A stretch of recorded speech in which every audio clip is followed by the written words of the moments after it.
Alright, good morning sa inyong lahat. Good afternoon dyan sa buong mundo. At ito, tayo ay magbibigay lang ng konting update dito sa ating weather forecast. O ayan, nakikita ninyo medyo nag-i-snow rito, pero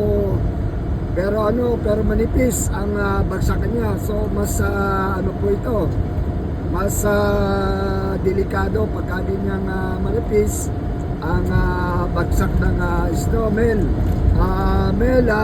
siya nga pala, ito ay hindi natin alam kung kailan matatapos itong snow na ito, at wala pang binibigay ng mga impormasyon ang weather forecast kung kailan at hanggang ano ito matatapos, o hindi natin alam. Kaya tabayan na lang natin ang mga nangyayari. At yan, Mel, kita mo at medyo dito manipis at hindi pa masyadong nagsabog ng snow rito, kaya medyo delikado rito sa ating dinadaanan.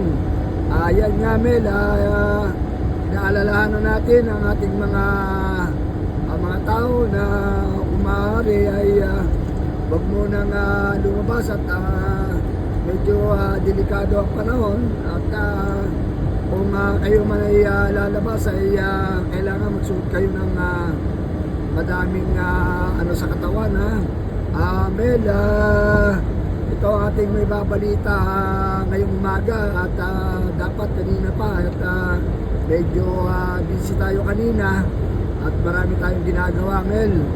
So yan, mamaya na lang uli sa tanghali siguro o after ng lunch ay magbabalita tayo tungkol sa ating mga forecast dito, So yan, Mel, at kita mo talaga at talagang live na live ang daan dito. At yan, so yun lang po mga taga-sunugid natin, mga taga-subaybay sa ating weather forecast. At yan, hindi natin alam kung hanggang saan ito itong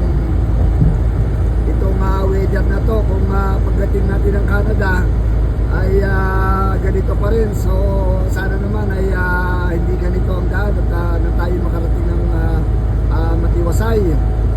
Mel, yun lang, at mamaya na lang muna ulit tayo magbabalita. At maraming salamat sa